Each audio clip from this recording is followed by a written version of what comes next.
किसी गांव में एक साधु रहा करता था। वह जब भी नाचता था तभी बारिश होती थी।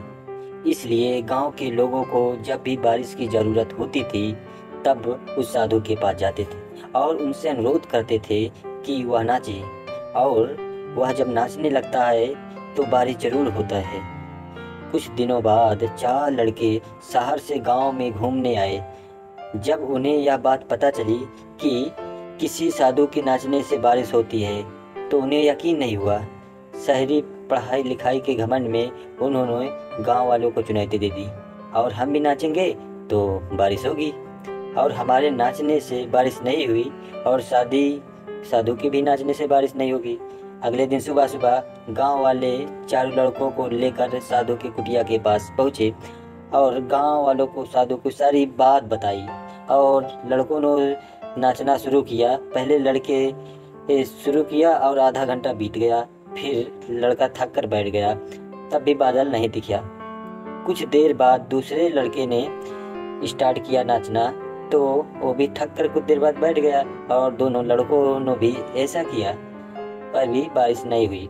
अब साधु की बारी थी। उसने नाचना शुरू किया। 1 घंटा बीत गया पर बारिश नहीं हुई। साधु फिर भी नहीं रुका, वह नाचता ही रहा। नाचते नाचते 2 घंटे बीत गए पर बारिश नहीं हुई। 4 घंटे बीत गई, बारिश नहीं हुई। लेकिन साधु तो रुकने का नाम ही नहीं ले रहा था।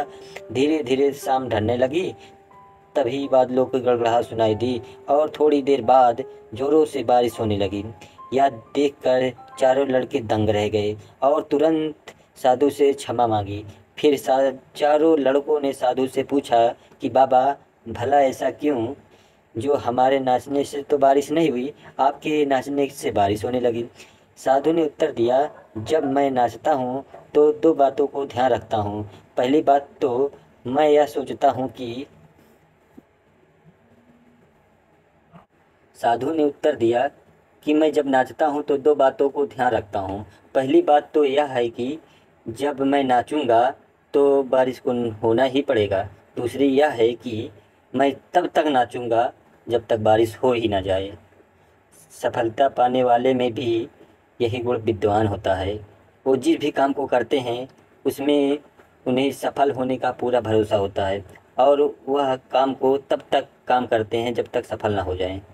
इसलिए हमें सफलता हासिल करनी है तो इस साधु की तरह अपने लक्ष्य को प्राप्त करना होगा। भगवान बुद्ध को ज्ञान प्राप्त हुआ। जब लोगों को पता चला कि बुद्ध को ज्ञान प्राप्त हुआ है तो लोग यह जानना चाहते थे कि बुद्ध को क्या ज्ञान प्राप्त हुआ है, उन्होंने क्या नया जाना। नया इसलिए क्योंकि संसार में पहले से ही ज्ञान का भंडार पड़ा हुआ है, और जिस ज्ञान को सब जानते हैं उससे अलग बुद्ध ने क्या जाना। एक दिन बुद्ध के पास एक व्यक्ति आया। उसने बुद्ध से कहा, हे बुद्ध, मैं एक ज्ञानी व्यक्ति हूँ। मैंने सभी शास्त्रों का गहन अध्ययन किया हूँ। मैंने वेद पुराणों का बहुत ही अध्ययन किया हूँ। मैंने गहन चिंतन किया है। मैंने सुना है कि आपको भी ज्ञान की प्राप्ति हुई है। मैं यह जानने आया हूँ कि आपको क्या प्राप्त हुआ है। वह कौन सा ज्ञान है जिससे अब तक हम अनजान थे, और आपको क्या प्राप्त हुआ है बुद्ध। बुद्ध उस व्यक्ति की बात सुनकर यह मुस्कुराए और बोले, मुझे कुछ भी प्राप्त नहीं हुआ, बल्कि मेरे पास जो था वह भी चला गया। व्यक्ति ने कहा, आपसे क्या चला गया बुद्ध। बुद्ध ने कहा, लोभ, मोह, माया, लालच, ईर्ष्या, क्रोध, कामना, इच्छा, वासना, यह सब मुझे छोड़ चुके हैं। वह व्यक्ति बोला, फिर आपने क्या पाया बुद्ध। बुद्ध ने कहा, कुछ भी नहीं। इस पर व्यक्ति बोला, फिर लोग यह क्यों कहते हैं कि आपको ज्ञान की प्राप्ति हुई है, क्या आपने ज्ञान प्राप्त ही नहीं किया। बुद्ध मुस्कुराए और बोले, मैंने ज्ञान प्राप्त नहीं किया। ज्ञान तो सर्वत्र है, कण कण में है, उसे व्याप्त या प्राप्त करने की आवश्यकता नहीं है। मैं तो अपना ज्ञान ही अज्ञान खो दिया हूँ, और अज्ञान खोने के बाद क्या बचता है। व्यक्ति बोला, अज्ञान न होने पर सिर्फ ज्ञान ही बचता है। बुद्ध ने कहा, ज्ञान और अज्ञान दोनों ही ना बचे तो क्या बचे। बुद्ध के चरणों में गिर पड़ा, हे बुद्ध, इस स्थिति के बारे में मैंने तो कभी विचार ही नहीं किया। बुद्ध कहते हैं कि मेरे पास जो भी कुछ था वो भी खो दिया। सब छूट जाने के बाद पता चला मुझे कि जिन चीज़ों से मैं प्रेम कर रहा था, जिन चीज़ों को मैं पाना चाहता था, वह सत्य ही नहीं थी। फिर वह सत्य क्या था जिसे बुद्ध ने प्राप्त किया। बुद्ध कहते हैं कि मैंने सब कुछ खो दिया, तब मुझे ज्ञान दिखाई देना पड़ा। इसके विपरीत हम सब कुछ पाना चाहते हैं। बुद्ध खोने की बात करते हैं और हम पाने की बात करते हैं। हम ध्यान करते हैं ज्ञान प्राप्ति के लिए, लेकिन क्या हम स्वयं को अज्ञानी मानने के लिए तैयार हैं? क्योंकि जो ज्ञानी है उसे ज्ञान प्राप्त करने की क्या ज़रूरत है, क्योंकि वह तो पहले से ही ज्ञानी है। और एक समस्या यह भी है कि हम अपने आप को ज्ञानी मानते हैं और ज्ञान भी प्राप्त करना चाहते हैं। भला यह कैसा संभव है? क्योंकि ज्ञान तो उसे ही हासिल हो सकता है जो अज्ञानी हो। पहले तो हम यही नहीं समझ पाते कि ज्ञान क्या है, अज्ञान क्या है। ध्यान से समझने का प्रयास करोगे तो पाओगे कि जिसे हम ज्ञान समझ रहे हैं वह ज्ञान ही है। हमारा ज्ञान ही हमारा ज्ञान है। उदाहरण के लिए हमारा ज्ञान कहता है कि हम सांस लेते हैं और जीवित रहते हैं, लेकिन अगर हम ध्यान से देखेंगे और विचार करेंगे तो पता चलेगा कि हम कभी सांस नहीं लेते। सांस स्वतः ही चलती रहती है, क्योंकि अगर हम सांस ले सकते हैं और बंद कर सकते हैं तब हम कभी भी सांस को बंद कर सकते थे और शुरू कर सकते थे। फिर भी कोई भी व्यक्ति मुर्दा ना होता, और मुर्दा ना होता तो मुर्दे भी सांस लेते होते। और तब यह हमारा ज्ञान ही जो कहता है कि हम सांस लेते हैं। धरती पर जब मनुष्य आया है तब से अब तक मनुष्य एक ही प्रकार से चल रहा है। मनुष्य एक ही प्रकार से चल रहा है। क्या आपने गौर किया है? व्यक्ति गरीब हो या अमीर हो, सब में एक ही जैसी भावना है। सब क्रोध भी करते हैं, सब प्रेम भी करते हैं, सब स्वार्थी भी हैं और सब लालची भी हैं। सब एक दूसरे से आगे भी निकलना चाहते हैं। इतिहास में बहुत बड़े बड़े सम्राट हुए जिन्होंने अपनी इज्जत बनाने से और बचाने के लिए बहुत कुछ नष्ट कर दिए और बर्बाद भी कर दिए, लेकिन आज भी वह राजा और सम्राट नहीं है, उनकी जगह हम हैं। जो एक राजा या सम्राट करता है वही एक गरीब व्यक्ति भी करता है। वह अपनी इज्जत बचाने के लिए कुछ भी कर सकता है, किसी भी हद तक जा सकता है, कितना भी गिर सकता है, किसी भी की हत्या कर सकता है, किसी को भी बर्बाद कर सकता है और खुद के प्राण भी ले सकता है। अंत में चाहे कुछ भी या कोई भी सम्राट हो या व्यक्ति हो, दोनों ही एक ही स्थिति में प्राण को त्यागते हैं। एक सम्राट हो सकता है कि युद्ध के मैदान में अपना प्राण त्यागे और एक गरीब व्यक्ति अपने झोपड़ी में अपना प्राण त्यागे, लेकिन प्राण निकलने में तो एक ही जैसी पीड़ा होती है। हजारों सालों से पहले सब ऐसा ही घटित होता है। पहले कुछ और था, बट इस समय चेहरे बदल रहे हैं कि उन सब हम कुछ नहीं सीख पाते। हम वही गलतियां दोबारा दोहराते हैं और उसका परिणाम भी हम जानते हैं, फिर भी उन्हीं गलतियों को बार बार करते रहते हैं। इसलिए बुद्ध कहते हैं हम अज्ञानी हैं, क्योंकि जिससे हम अपना ज्ञान समझ रहे हैं वही ज्ञान सत्यता से दूर रखता है। बुद्ध जिस सत्य की बात करते हैं, उन्हें जो सत्य प्राप्त हुआ, जो वह सत्य होता है वह ब्रह्मांडी होता है। वह हर जगह, हर समय, हर स्थिति पर एक जैसा ही होता है, उसमें कोई बदलाव नहीं होता। लेकिन हमारा जो ज्ञान है, हमारा जो सत्य है, वह परिस्थिति, समय और स्थान के बदलने के बाद बदल जाता है। एक सत्य जो भारत में सत्य है वह दूसरे देश में असत्य हो जाता है। जैसे प्रेम और करुणा एक ही यूनिवर्सल सत्य है, वह हर जगह एक ही स्थिति में होता है, हर जीव में एक ही जैसा प्रकट होता है, चाहे इंसान हो या जानवर। जैसे एक माँ अपने बच्चे से प्रेम करती है, वैसा ही एक गाय अपने बछड़े से प्रेम करती है। प्रेम जाति, धर्म, शारीरिक बनावट से परे हैं। इसीलिए बुद्ध प्रेम और करुणा की बात करते हैं, लेकिन बुद्ध जिस प्रेम और करुणा की बात करते हैं उसे समझ नहीं पाते। प्रेम तो हम भी करते हैं, लेकिन क्या वास्तव में हम प्रेम करते हैं? एक पति कहता है मैं अपनी पत्नी से बहुत प्रेम करता हूँ, लेकिन कुछ समय बाद वही पति अपनी पत्नी की हत्या कर देता है। अब यह कैसा संभव हो सकता है? जहाँ प्रेम था उसकी जगह क्रोध ने ले लिया, क्योंकि यहाँ प्रेम था ही नहीं, केवल शारीरिक आकर्षण था। इसीलिए समय के साथ बदलना। हम प्रेम या कोई भी व्यवहार कहाँ से सीखते हैं? हम अपने परिवार, आसपास के लोगों से ही सीखते हैं। हमारी बुद्धि हमारे विचारों से ही निर्मित होती है, लेकिन हमारे आसपास के माहौल से ऐसे विचार हमारे अंदर डाले जा रहे हैं जिससे हमारी बुद्धि और समझ का पतन होता जा रहा है, वह विकृत होती जा रही है। प्रेम एक स्वाभाविक प्रक्रिया है जो स्वयं प्रकृति की देन है। यह प्रकृति का एक हिस्सा भी है। प्रकृति हमसे प्रेम करती है, वह हमारा सभी प्रकार से ध्यान रखती है, लेकिन इसके बदले वह कभी हमसे कोई मांग नहीं करती, जबकि हम ही प्रकृति को नष्ट करने में ही लगे हैं। वह प्रेम है जो हमारे अंदर भी होता है, लेकिन हम इसे भूल गए हैं। जिस प्रेम को हम जानते हैं और प्रेम को समझते आ रहे हैं वह बनावटी है, वह स्वार्थ पर टिका हुआ है। उसे हमने बाहर से यानी अपने समाज और आसपास के लोगों से सीखा है। समाज में जैसे दिखाया जाता है हम वैसे ही बिल्कुल करना चाहते हैं, वैसा ही बनना चाहते हैं, हम वैसा ही प्रेम भी करना चाहते हैं। हम हर चीज़ में समाज की नकल करने में लगे हैं, अच्छा दिखने में लगे हैं, लोग हमें देखे तो कहें कि देखो कितना प्रेम है इतना। वास्तव में जो सत्य है वह बहुत दूर नहीं है, बिल्कुल हमारे नज़दीक ही है, वह हमारे अंदर ही है। हमने अपनी आंखों में पट्टी बांध रखी है, दिखावे की पट्टी, समाज की नकल करने की पट्टी। इसीलिए हम अपने अंदर की सत्य को देखना ही नहीं चाहते। यह भी कहो कि हम इतने व्यस्त हैं कि हमें सोचने के समय ही नहीं मिले।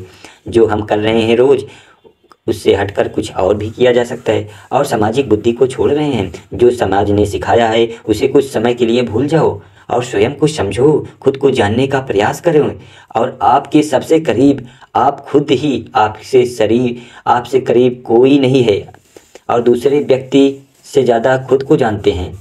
देखते हैं कि क्या खुद को, अपने आप को जानते हैं? बस ऐसे ही जिए चले जा रहे हैं, जन्म लेना और रोते चिल्लाते इस दुनिया से चले जाना। इस जीवन का उद्देश्य कदापि नहीं है। नमस्कार दोस्तों, स्वागत है आप सभी का एक और नए वीडियो में। दोस्तों, ध्यान लगाने के बारे में हमने काफी सारी कहानियां सुनी है, हमने काफी सारी बातें सुनी है, लेकिन उसके बाद भी हम ध्यान नहीं लगा पाते, हम किसी काम में मन नहीं लगा पाते। आखिर ऐसा क्यों होता है और ऐसी क्या वजह है जिस कारण जब भी हम कोई कार्य करना शुरू करते हैं तो हमारा मन भटकने लगता है, हमारे मन में तरह तरह के विचार चलने लगते हैं और हम उस कार्य पर ध्यान ही नहीं लगा पाते। तो अगर आप भी इस समस्या से जूझ रहे हैं तो आज की जो कहानी है ये आपके लिए बहुत ही महत्वपूर्ण होने वाली है। तो इस कहानी को अंत तक जरूर देखिएगा। इस कहानी में हम आपको कुछ ऐसे तरीके बताने वाले हैं जिसके माध्यम से आप किसी भी कार्य को मन लगाकर कर सकते हैं और आपका ध्यान भी प्रति सेकंड गहरा होता जाएगा। दोस्तों, एक समय की बात है, एक नगर में एक बहुत ही प्रसिद्ध गुरुवर रहा करते थे। वह बहुत ही विद्वान और बहुत ही ज्ञानी थे।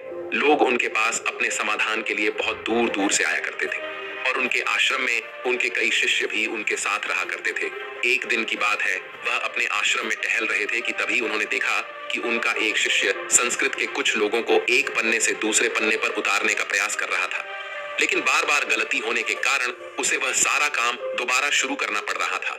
कई बार प्रयास करने के बाद आखिरकार वह थक गया और हार मान ली। तभी उसकी नजर उन गुरुवर पर पड़ी। जब उस शिष्य ने उन गुरु को देखा तो उन्हें प्रणाम किया और अपनी समस्या बताते हुए वह उन गुरुवर से कहता है, हे गुरुवर, मैं करीब 2 घंटों से नए पन्ने पर उतारने की कोशिश कर रहा हूँ, लेकिन बार बार न जाने क्यों मुझसे गलती हो जा रही है, न जाने क्यों बार बार मेरा मन भटक जा रहा है। मैं हर बार अपने मन को साधने की कोशिश कर रहा हूँ, लेकिन बार बार मुझसे कोई ना कोई गलती हो ही जा रही है और इसी कारण मुझे बार बार यह काम एक नए सिरे से शुरू करना पड़ रहा है। आखिर ऐसा क्यों हो रहा है? इसका जवाब देते हुए गुरुवर अपने उस शिष्य से कहते हैं, बनते ऐसा केवल ध्यान की कमी के कारण होता है, क्योंकि एक साधारण इंसान अपने मस्तिष्क की 99% ऊर्जा को यूं ही व्यर्थ कर देता है। इसी कारण उसका मन किसी भी कार्य में नहीं लग पाता और यही वजह है कि उनसे बार बार गलतियां होती रहती हैं और वह चाहकर भी उन गलतियों को सुधार नहीं पाते और वहीं पर एक सधा हुआ मन इन कार्यों को बड़ी सरलता और सहजता से कर लेता है और इसके पीछे भी कई कारण हैं। तभी वह शिष्य उन गुरुवर से कहता है, कौन से कारण है गुरुवर? तभी वह गुरुवर अपने उस शिष्य से पहला कारण बताते हुए कहते हैं, भंते, आप लिखते वक्त जरूर किसी और घटना के बारे में सोच रहे हो। इस पर वह शिष्य हाँ में सर हिलाते हुए कहता है, जी गुरुवर, आपने बिल्कुल सही कहा। आज सभी शिष्यों की छुट्टी है और सभी अपने अपने कामों से बाहर गए हैं, लेकिन मुझे यह काम मिला है और मुझे इस काम को पूरा करना है। शायद यही कारण है कि मैं ठीक से मन नहीं लगा पा रहा। तभी वह युवा शिष्य उन गुरुवर से कहता है, हे गुरुवर, यदि हमारा मन कहीं ना लगे और हम किसी भी कार्य को सही ढंग से ना कर पाए तो ऐसी स्थिति में हम अपने ध्यान को कैसे बढ़ा सकते हैं?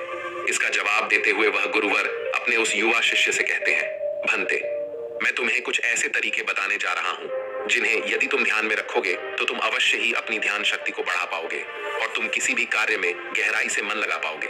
आगे गुरुवर सबसे पहला तरीका बताते हुए कहते हैं, भंते, जब भी तुम्हारा मन किसी कार्य में ना लगे तो सबसे पहले सांसें लो और गहरी सांसें छोड़ो। ऐसा करीब 5 बार करो और अपने मन को काम और अन्य चीजों से हटाकर केवल सांस पर ले आओ। आगे गुरुवर अगला तरीका बताते हुए कहते हैं, भंते, जब भी तुम कोई कार्य कर रहे हो तो अपनी सारी इंद्रियों को एक काम से जोड़ने का प्रयास करो। जैसे कि अब भी तुम लिखने का प्रयास कर रहे थे, तो लिखते वक्त जब तुम कलम अपने हाथों में पकड़ते हो तो उंगलियों के बीच में उस कलम का स्पर्श महसूस करो। अपनी आंखों से शब्दों को बनते हुए देखो और लिखते समय कलम और कागज के घर्षण से जो आवाज उत्पन्न हो रही है उस पर ध्यान केंद्रित करो, उसे ध्यान से सुनो। या फिर तुम लिखते समय शब्दों का उच्चारण अपने मन के भीतर गूंजता हुआ महसूस करो। और अब अपनी नाक से उस स्याही की गंध को महसूस करो। इससे तुम्हारी सारी इंद्रियां एकजुट हो जाएंगी और एक ही काम से जुड़ जाएंगी। आगे वह गुरुवर कहते हैं, अपने काम के साथ एकजुट हो जाओ, उससे जुड़ जाओ और अपनी इंद्रियों को अपने काम के साथ जोड़ने के बाद विराट कोहली ने 12th तक पढ़ाई की है, सचिन ने 10th तक की है और आमिर खान ने भी 12th तक की है। फिर भी ये लोग इतनी अच्छी इंग्लिश कैसे बोल लेते बताओ। अब ये इंग्लिश सीखने के लिए कोई कोर्स करने की जरूरत थोड़ी ना है, ना कोई डिग्री लेने की, बस आपस में बातचीत ही तो करनी है। कौन सा तुम्हें कोई नॉवल निकली है, कुछ सिंपल ट्रिक्स होती है, अब उनको सीख लिया है तो फर्राटेदार इंग्लिश बोल लोगे। और ये ट्रिक सीखने के लिए आप सीखो ऐप पे चले जाओ, वहाँ पे स्पोकन इंग्लिश यानी बोलने वाली अंग्रेजी का एक डेली शो आता है। देखो एक वीडियो अगर डेली देखना शुरू करोगे ना तो महीने भर में बढ़िया इंग्लिश बोलने लगोगे। अब तुम बोलोगे कि यूट्यूब पे भी ये सब मिलेगा, लेकिन वहाँ ढंग के वीडियो खोजने में बहुत टाइम लगेगा। यहाँ क्या है, एक शो आता है डेली, वो शो देखो, सारे वीडियोस वहीं मिल जाएंगे। अब देखो सीखो की सबसे बढ़िया बात ये है कि वहाँ पे सीखो की टीम की वेरीफाइड वीडियोस ही आती है और ना ही आपको कोई एड्स देखनी पड़ती है। अरे IITians की ऐप है, बढ़िया तो होगी। और सिर्फ इंग्लिश ही नहीं, सीखो पे बिजनेस, शेयर मार्केट और ऐसे बहुत सारे कैटेगरीज के वीडियोस मिलेंगे जहाँ पे आपको सब कुछ सिखाया जाता है। अगर क्रिकेटर्स और फिल्म स्टार जैसी इंग्लिश बोलना चाहते हो तो सीखो ऐप डाउनलोड करके सीखना शुरू कर दो। इंस्टॉल नाउ पे क्लिक करो और अभी सीखो ऐप डाउनलोड करो।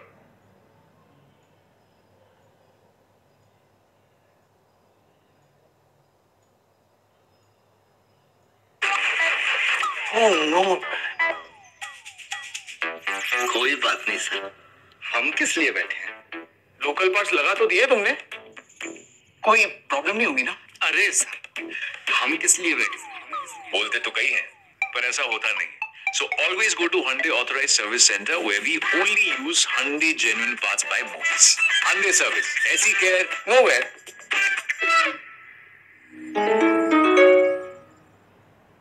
तुम्हारा ध्यान अत्यधिक गहरा हो जाएगा। इसका अर्थ यह हुआ कि तुम काम के साथ एक हो चुके हो, यानी कि तुम काम में पूरी तरह से खो चुके हो। और जब तुम इस प्रकार कोई भी कार्य करोगे तो तुम्हें समय का पता भी नहीं चलेगा और तुम्हारे कार्य में कोई भी गलती भी नहीं होगी। लेकिन मेरी एक बात और याद रखना, यदि बीच बीच में तुम्हारा मन भटकने लगे, तुम्हारे मन में तरह तरह के विचार उठने लगे और तुम्हारा मन यहाँ वहां भागने लगे, तो डरना मत। तुम दोबारा से निश्चय करना और दोबारा से ध्यान लगाने का प्रयास करना। देखते ही देखते तुम इस अभ्यास में निपुण हो जाओगे और तुम्हारा ध्यान अत्यधिक गहरा होता चला जाएगा। उस शिष्य ने उन गुरुवर की सारी बातें ध्यानपूर्वक सुनी और उसके बाद उसने ऐसा ही किया।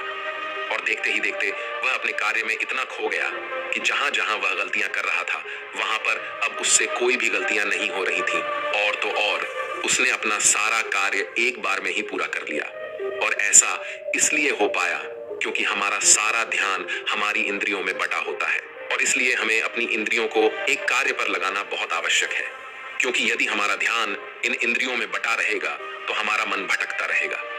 जहां जहां भी हमारी इंद्रियां भागी वहां वहां हमारा मन भी भागेगा। लेकिन वहीं पर यदि आपने अपनी सारी इंद्रियों को केवल एक ही कार्य पर लगा दिया तो आपका मन भटकना बंद हो जाएगा और इस समय आप बहुत ही अत्यधिक गहरे ध्यान में पहुंच जाएंगे। किंतु साधारण मन इसे ज्यादा देर तक साध नहीं सकता, लेकिन इस प्रकार बार बार और निरंतर अभ्यास करने से मन ध्यान को साधना सीख जाता है और आपका ध्यान अत्यधिक गहरा होने लगता है और आपको उस कार्य में रुचि भी आने लगती है। और जब भी आप उस कार्य में पूरी तरह से खो जाते हैं तो आपको समय का भी पता नहीं लगता और आपका कार्य भी अच्छी तरह से और सफलतापूर्वक हो जाता है। वह गुरुवर अपने शिष्य को यह सारी बातें बताकर ध्यान में लीन हो गए। लेकिन तभी वहां पर एक युवक आया और उस युवक ने उन गुरुवर को प्रणाम किया। तभी उन गुरुवर ने अपनी आंखें खोली और इस पर वह युवक कहता है, हे गुरुवर, मैं आपके पास बहुत दूर से आया हूँ। मैंने आपके बारे में तरह तरह की बातें सुनी है। मैंने सुना है कि आप सभी की समस्याओं का समाधान करते हैं।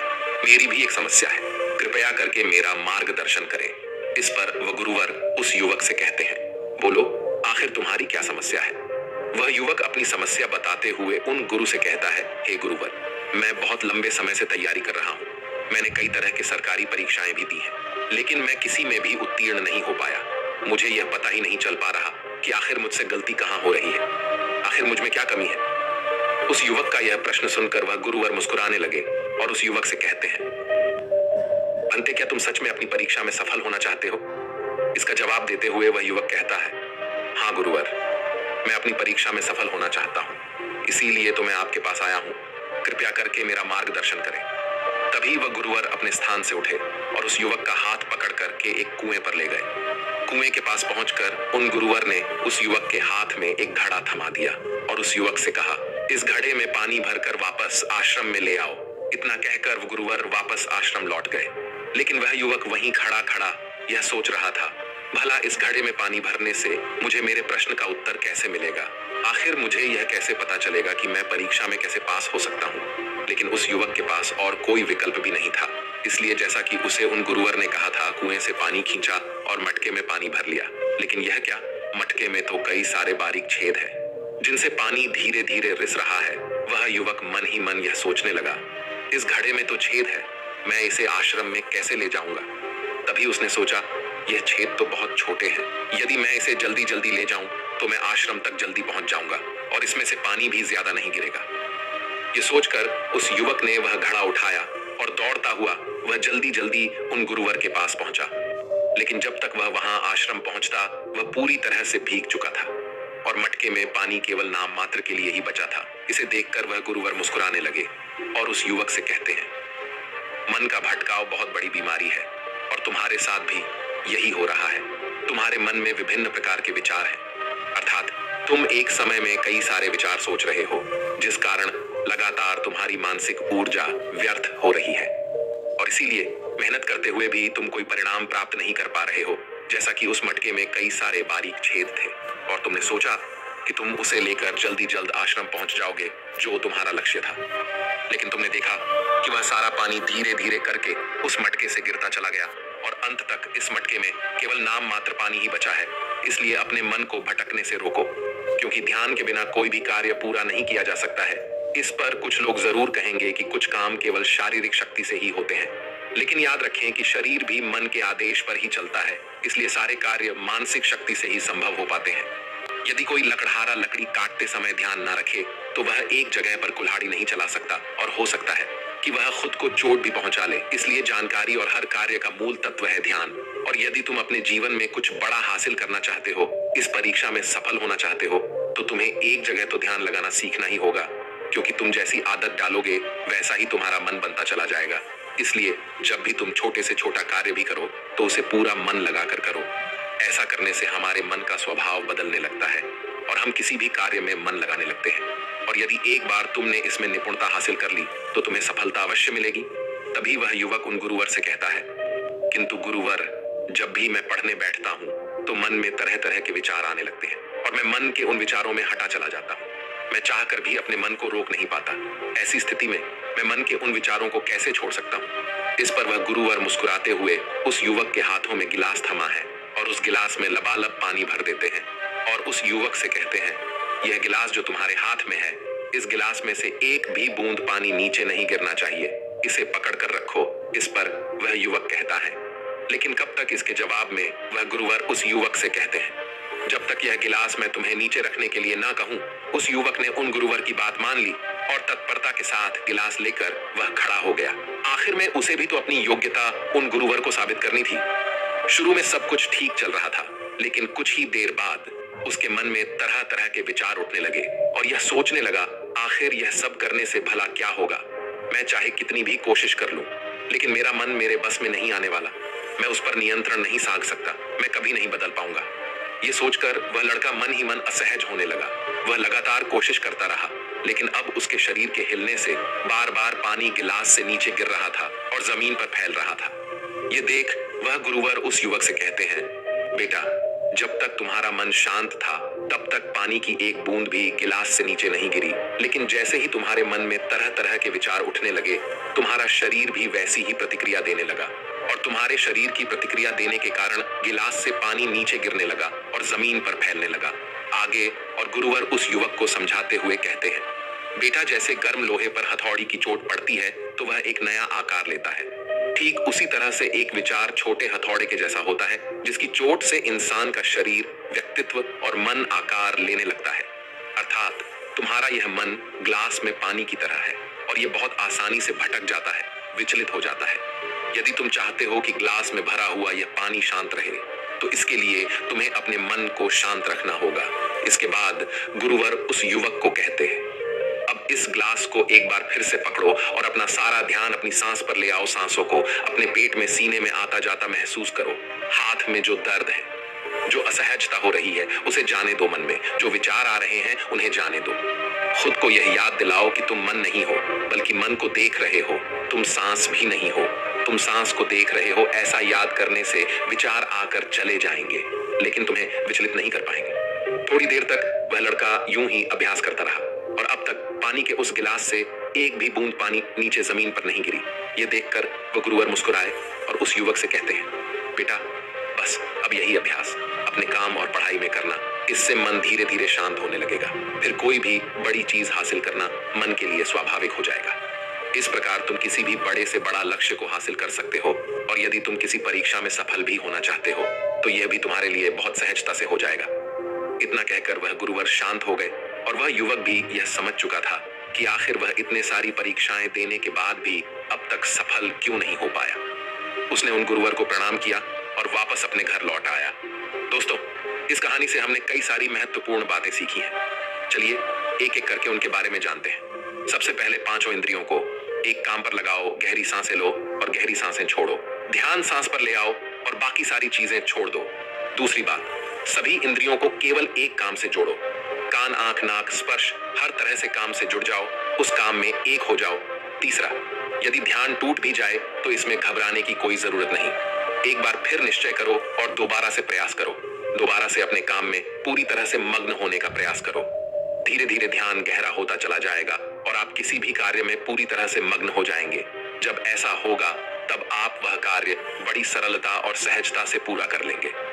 इस बीच जो समय लगने वाला है उसका भी अंदाजा आपको नहीं लग पाएगा और साथ ही ना तो वह काम आपको बोझ लगेगा और ना ही आप उस काम को करने में उबाऊ महसूस करेंगे।